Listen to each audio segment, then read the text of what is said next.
where innovation grows. So, and that's why we're here today, to recognize the innovation that has enhanced the agriculture here in the Keystone State and boldly strategize innovation for the future of Pennsylvania. So we have adopted some innovative practices here, including no-till. I started in 1982, so that's over 42 years ago. And in 96, we built the first rolling stalk chopper in the United States to roll cover crops. And you just saw it run. So it's still the same one. The bearings have been replaced many times, but that machine has done thousands of acres here and in the neighborhood. So that's definitely something that has qualified as being innovative. Another thing is, some of you may not know that this is the birthplace of the tillage radish, what is now cover crop now used around the world. It was developed and designed here. And I also want to mention too how Pennsylvania has helped farmers buy some no-till equipment and cover crops via the REAP program. This planter right here received funding or tax credit from the REAP program. So you can see something right there. That was several years ago. So we appreciate that. I want to talk a little bit about industrial hemp. That's a big thing right now. And after an 80-year hiatus, it's making a comeback. And we can thank Erica Stark here and Les, her husband here, for helping to revive this and helping to kind of carry the flame through that time, here recently anyway. Eric is the chair of the Pennsylvania Industrial Hemp Council and the executive director of the National Hemp Association. So thanks for coming, Erica. And I would say too that there has not been a plant that God created that has so much more potential than hemp, yet has so much baggage right now. And that's kind of where the intersection of where we're at. But I like to use the analogy to further explain that. The cars are built, but the roads are still dirt. So the infrastructure within the whole hemp industry is just not developed very much. Manufacturing and processing has not really been developed to the point where it needs to be. And I want to thank Dwayne Sugars over here with I-Hemp Katalyst, who has seen the need for this, and he's actively working to get the hemp industry built and bringing in private investment and manufacturing to Pennsylvania. And that's not just platitudes. We're doing it. Good. We're doing it. So currently, we are transforming the hemp space with our brand new hemp harvesting machinery. I don't have it here to show you here today, but we're working on it. And just 2 weeks ago, we hired a recent Penn State graduate back there, Cameron Boldaz. Raise your hand. Just graduated from Penn State. He's working here full time, helping our innovative hemp harvesting machinery that we're developing. And just last week, we visited with a Pennsylvania manufacturer that's interested in building this machine once we have it up and running. Good. So we're keeping things in Pennsylvania, Governor. Love it. Yeah. This groundbreaking technology will lay the foundation to bring the textile industry back to Pennsylvania. Not that the textile is going to be immediately a huge deal, but we think we can bring it back because it used to be big here. Thomas Jefferson University of Philadelphia has a textile degree you can get. So we have students here that can be able to figure this out and run this. So it's something that we think will help. And the proposed funding that we're here to talk about today, the $10.3 million, can help get that up and going. We also have Abe Barley over here and his daughter Ellie, one of the largest farms in Pennsylvania, Star Rock Farms, and they are now going to be growing hemp. So that just sends a signal that this crop isn't just for the backyard gardeners. So there's other hemp farmers we have here today. There's Fred Rank, Sam Connor, Michael Connor, and might have missed some of you, but it's something that's beginning to develop. The biggest challenge we now face is access to capital for the fiber hemp industry.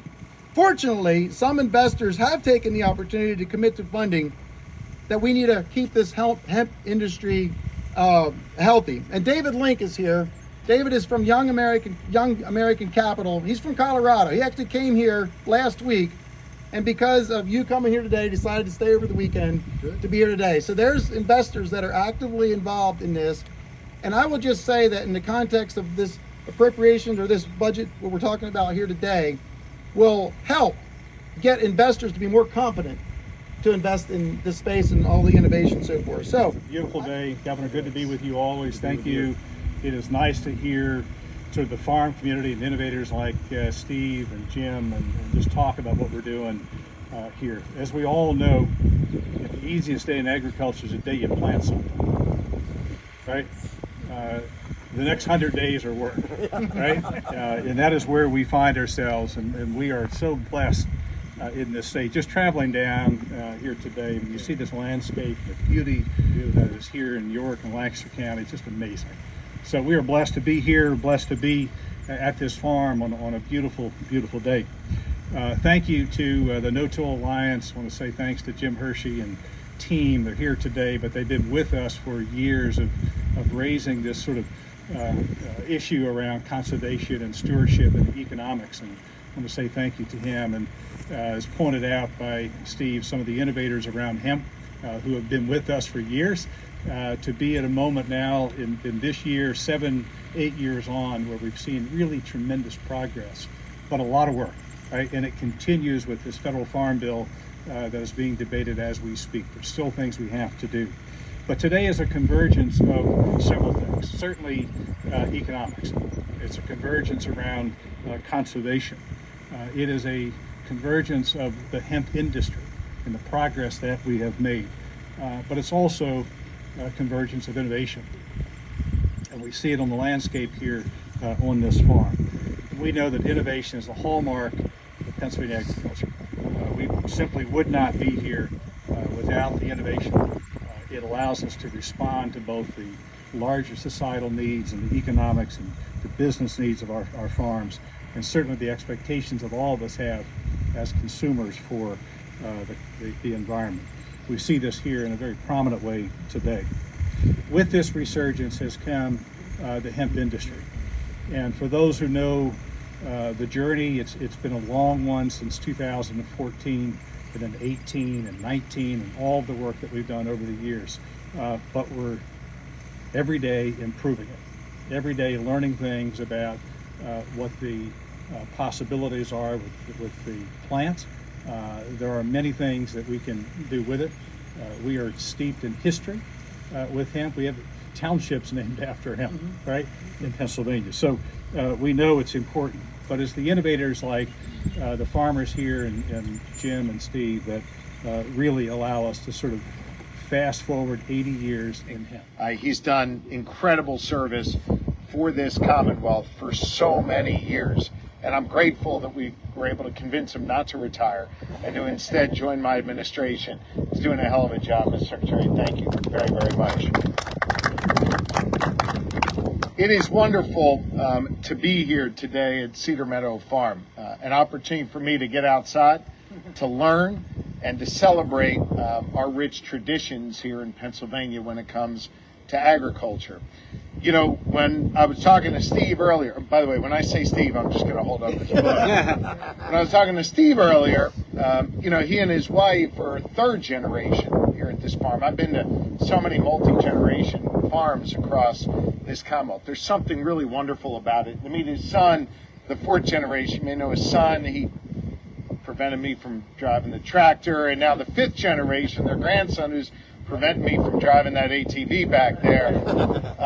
But to see these multi-generational farms is a great reminder of the wonderful heritage and tradition that agriculture plays in Pennsylvania. And while it's important to always remember our heritage, to me as your governor, I'm focused on our future. And the future of our economy in Pennsylvania runs directly through farms like this, runs directly through the incredible innovation that's happening here at this farm and others across Pennsylvania. Let me put a finer point on that. You know, as your governor, I created, really for the first time in over 20 years, our Commonwealth's economic development strategy. We haven't had one in a long time.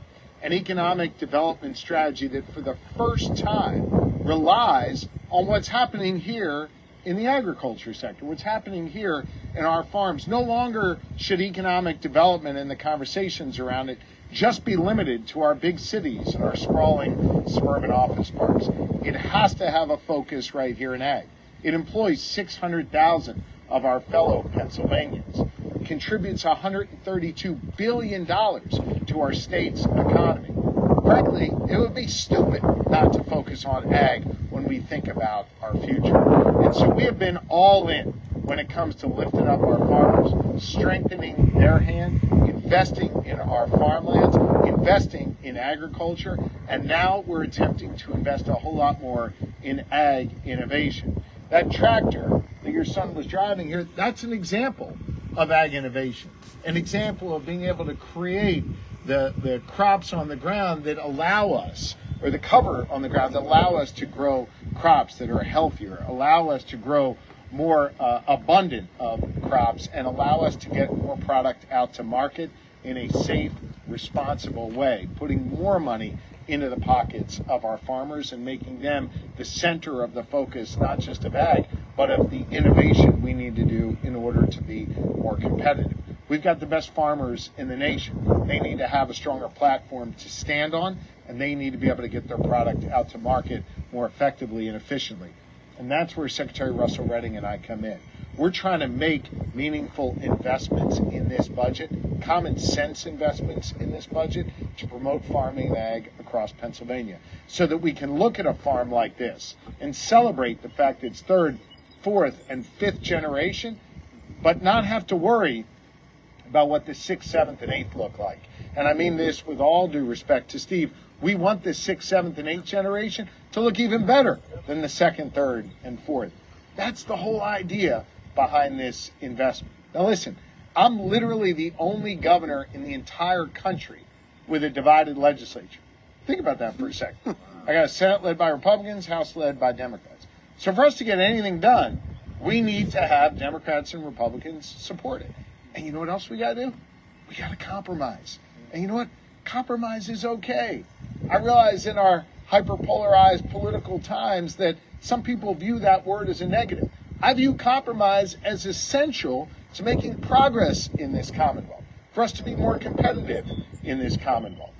And so when you look at ag, it's not only common sense, but it's actually been an area where we've been able to find that common ground, where we've been able to compromise. This Ag Innovation Fund that we're talking about adding over $10 million into, you heard the Secretary talk about it, you heard Steve talk about it, Jim talk about it.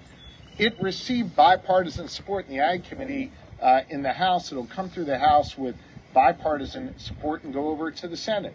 Of course, the Senate, their budget bill is written by your local state senator, Scott Martin, who I know cares about farms like this. There's no reason why they shouldn't be for this. This is an area where we need to continue to compromise and find common ground. Bring Democrats and Republicans together. Put more farmers to work. Put better, safer, more delicious food on the shelf. Create better marketplace for farmers to be able to not just feed people here in Pennsylvania, but people in other states as well.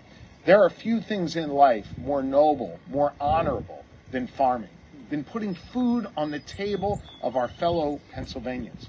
There are few things in life that are more essential to our national security than what's happening here on our farms. It's time to invest again. It's time to believe again in ag, not just as a nice thing from our heritage, but essential for the future of this Commonwealth. That's one of the key causes of my administration. It's the work that Secretary Redding dedicates himself to every single day, and it's the work we're going to continue to do. And now we'll be a whole lot smarter because we have a book explaining to us how to do it. So folks, thank you for being here. I'm looking forward to spending a few minutes with you, get to know you a little bit better. But with that, I got to take some questions here. So Steve's going to answer the tough ones. I'll answer the other ones.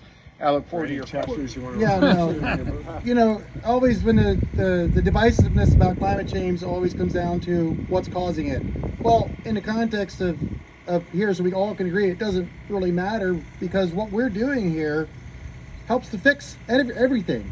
The cover crops, taking CO2 out of the atmosphere, putting it in the soil. That builds carbon in the soil. That also mitigates the variability from dry weather or wet weather. So all these things that we're doing here are helpful, not just to the climate, if you will, but they're also helpful for us as farmers. So it's kind of like, this is the way to go. This is the future. And using regenerative agriculture principles here, whether you're growing hemp, corn, soybeans, or whatever, is going to be able to make a difference in the future, in the climate and everything down from that.